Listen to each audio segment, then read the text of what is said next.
Money, money, money, money. Money in the bank. Except that was a week or two ago, so it's not too relevant.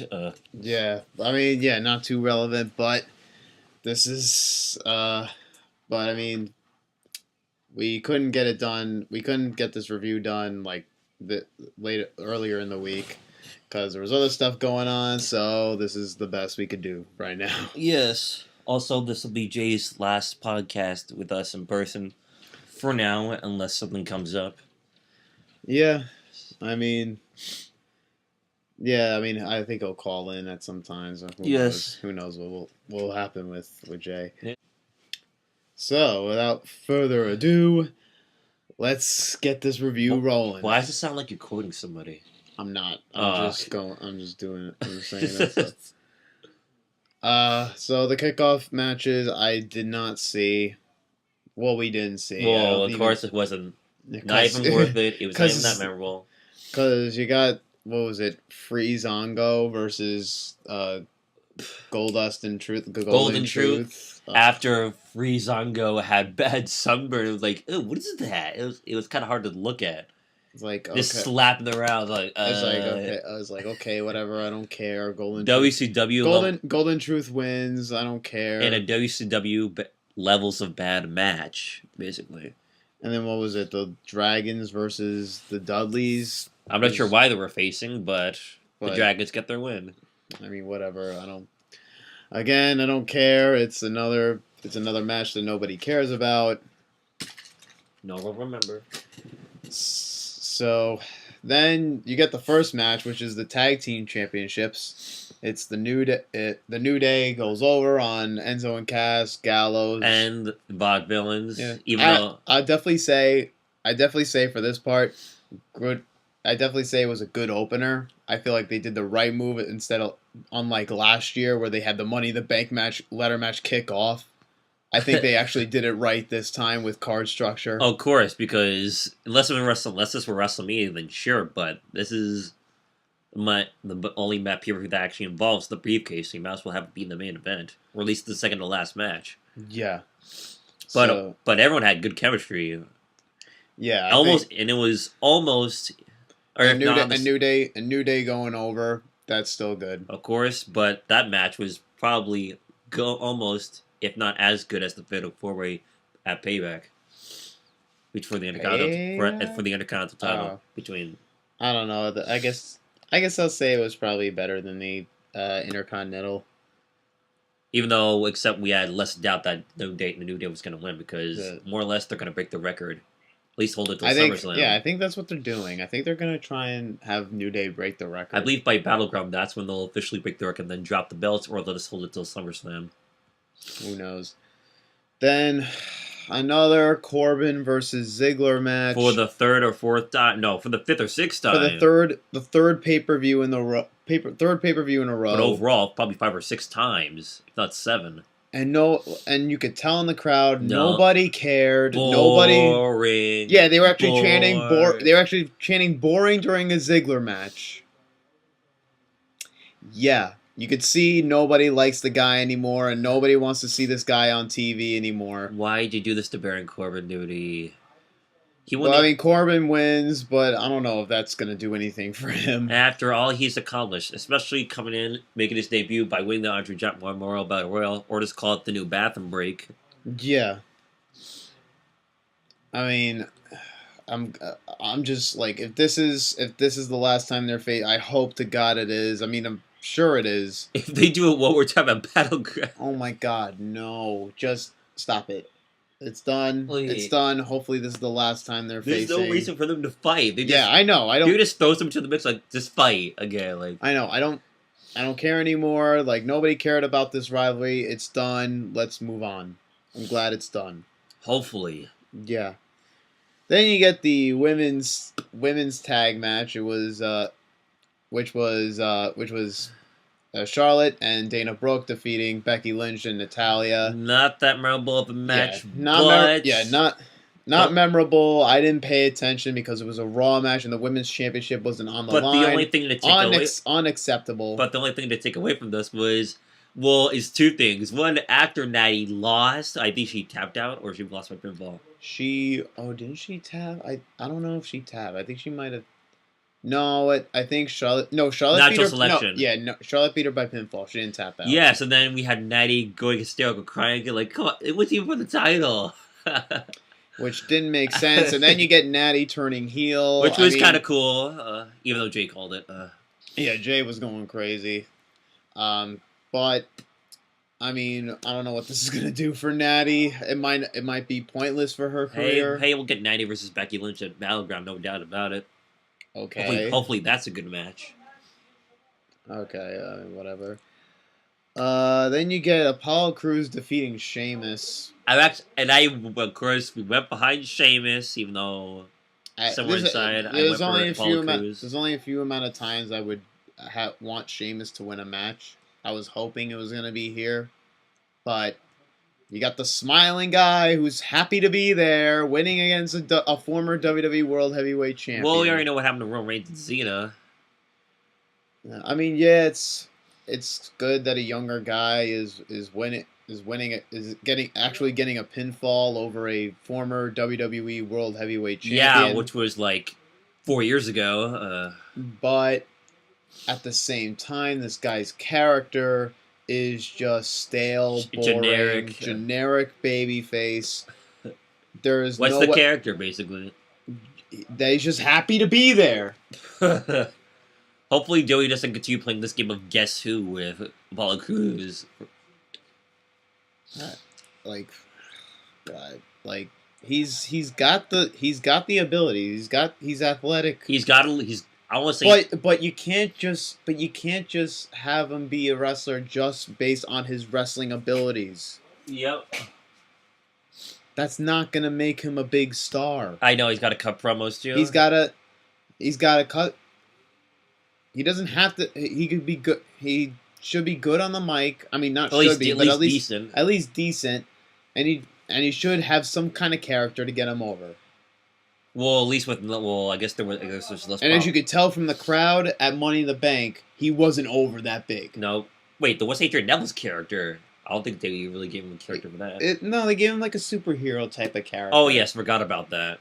Well, yeah, when they had him long rival with Stardust. Yeah. Now that Neville returns, what's he gonna do? Stardust is gone. I'm sure he'll come up with something.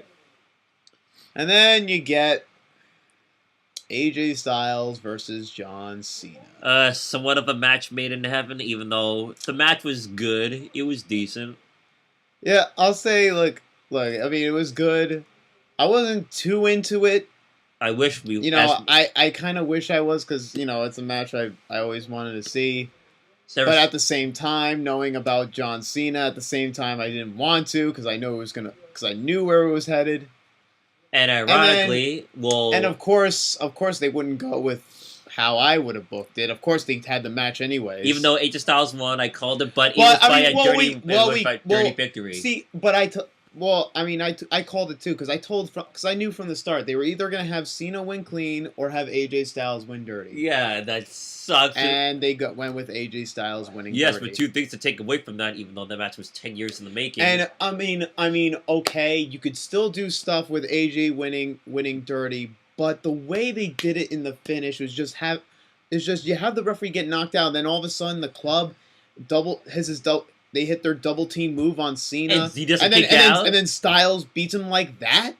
No. I'm more surprised that Cena didn't kick out. Yeah, I was expecting Cena to kick out and the match to go on, but no, it just counted 3 and that was it. Like, that was such an abrupt, anticlimactic ending that just ruined the whole match. Unless that was Edge, then that would have been realistic. Yeah, but... this match wasn't even that good. Like it was getting good until that finish ruined it. I mean, yeah, AJ Styles won. But the finish itself was just so bad. And it was just so anticlimactic. It was a surprise, but it wasn't but it was not a good surprise. Even a worse surprise than Taker Lesnar at SummerSlam last year. It'd probably be as bad. Well, then again, it was basically no. It was just as bad. Referee. Bell ringer. Oh, you saw it, took a time out. Wait, I didn't see it. Yeah. Continue the match, low blow, Hell's Gate.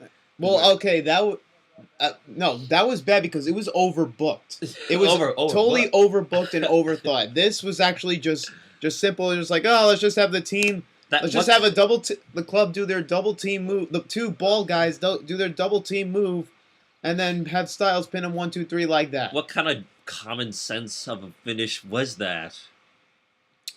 Oh my god, just awful. Like like it was getting good, and I was actually getting a little bit excited, like of who was gonna win in towards the end, and then the finish happened, and it just totally ruined everything that I thought was gonna go good here. So much for watching that match again. No, I'm not. I ain't going back on the network and watching that after that. No. So then you get the Money in the Bank ladder match itself, and man, what a surprise this was. I mean, this wouldn't be one of the best Money in the Bank ladder matches. But it was an interesting one, especially since there were 3 or 4 competitors we thought was actually going to win this thing. Yeah, obviously we were saying all this time of Jericho winning it, but then you got the shocker of having Dean Ambrose win it. Yep, which of course I called it that. Hey, he was my second pick. So clearly we were kind of right on it, even though we were rooting for Jericho because they've been building him up. But then again, the Monday before the go home show before Money in the Bank, they showed Jericho holding the briefcase, so it's kind of like an indication, like At the same time, we kind of figured that Jericho wasn't gonna get it because they always do this thing on the go home where someone's standing tall and having the title over their heads and like standing tall towards the end of the night, and that person doesn't win. Really, does that really is that wrong though? Rarely though. But then they did it here, and I was.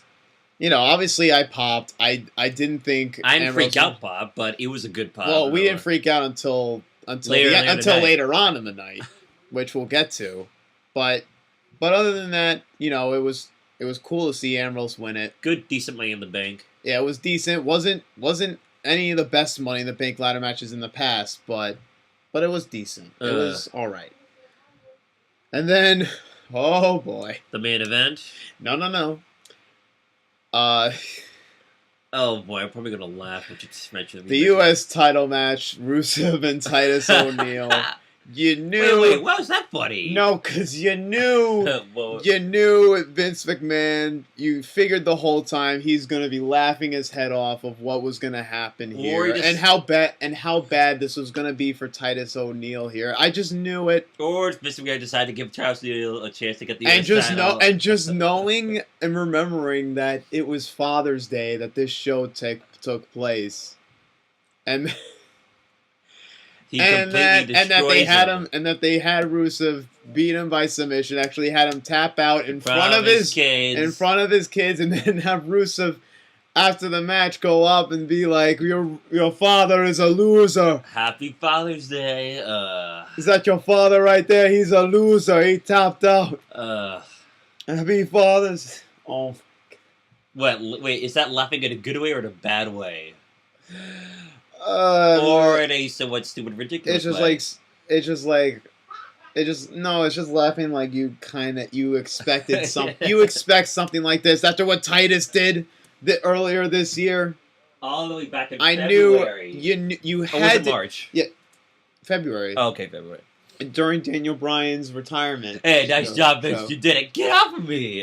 It's just because I knew because you had to know that this was not just gonna Titus was just not gonna lose just like that. They were gonna milk it and have him buried like this in the entire way, having Rusev making fun of him in front of his kids on Father's Day, and you could just imagine. And I even said it during the party when we were saying, I was saying Vince is probably in that truck right now going, ha ha ha! You don't mess with Vince McMahon. I told you. Or he's in gorilla position.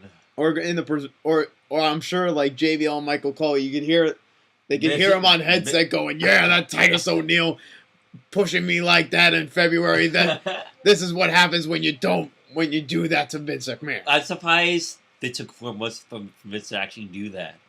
They could have done that next month, but I mean, oh boy, poor Titus. Poor Titus.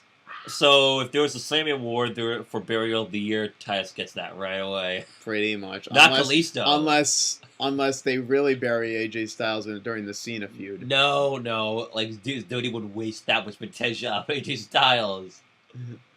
Alright, so Wait, then you get the main event.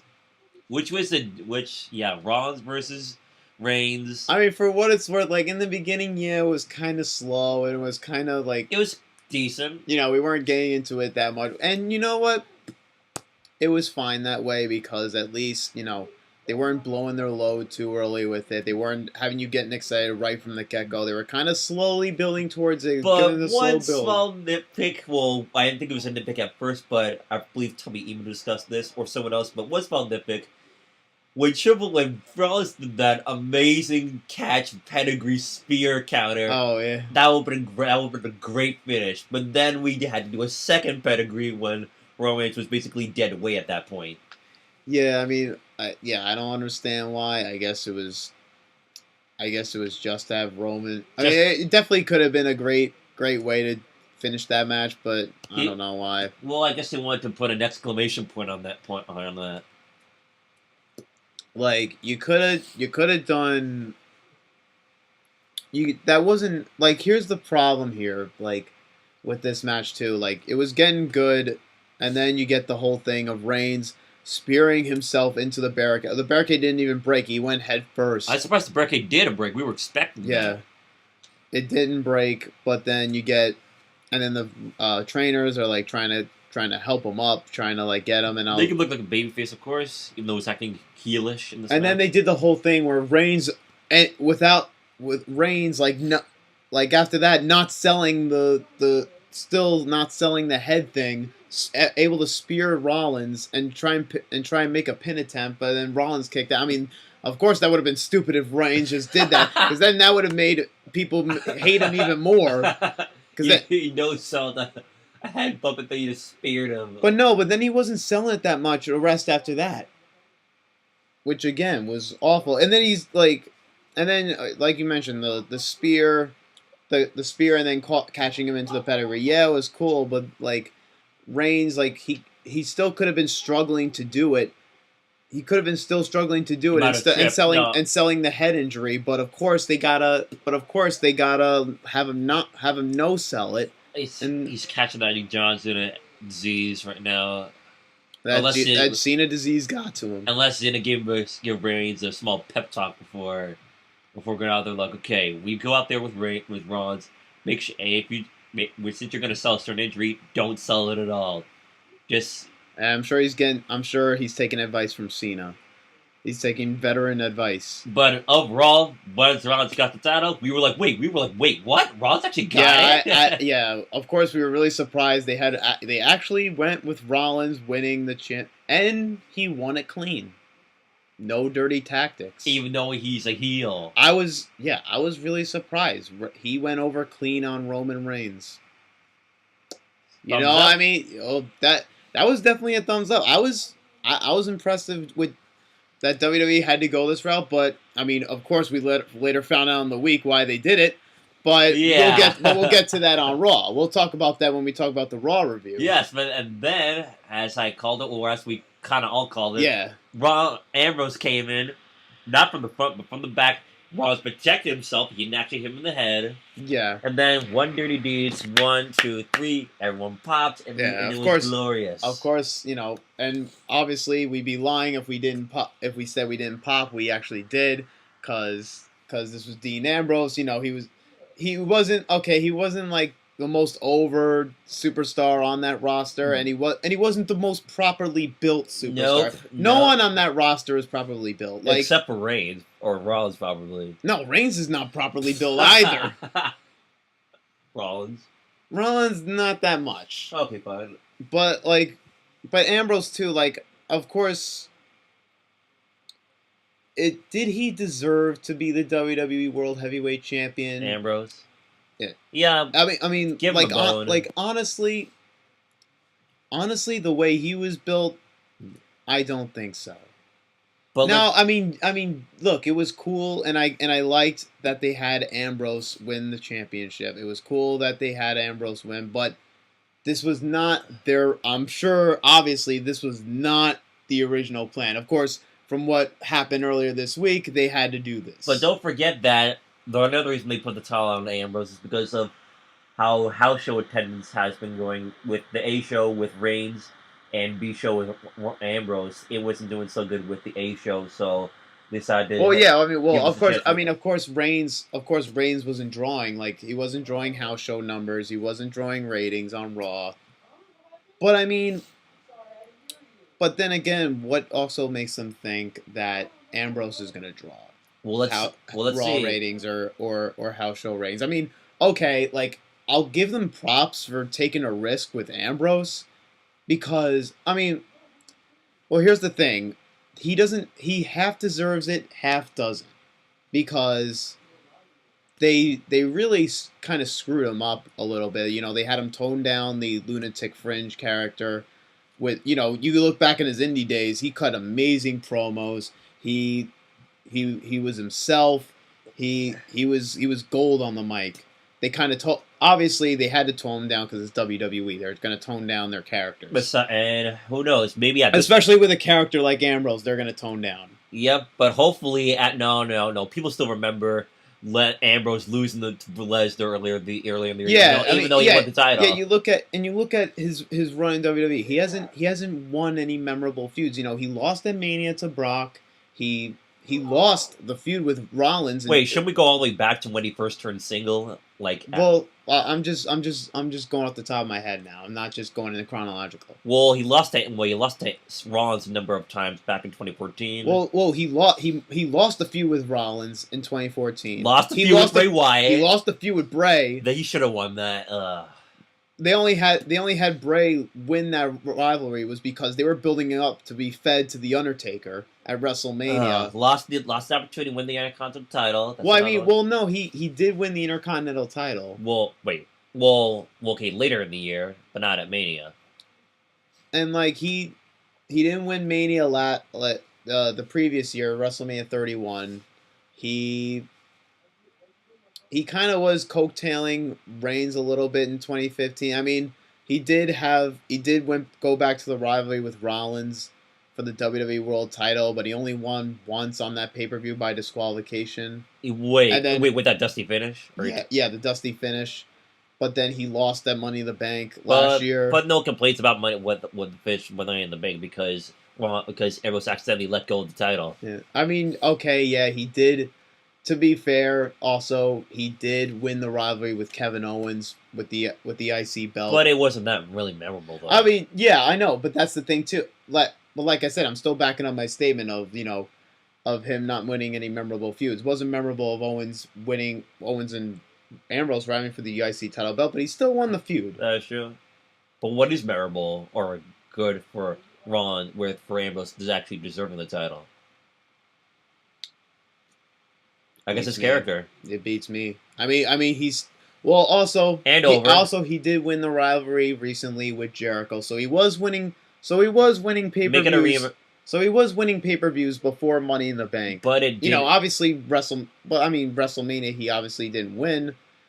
But I mean, he was still beating Jericho, who's a former six-time champion, 2 pay-per-views in a row. And he was Intercontinental Champion and US Champion before.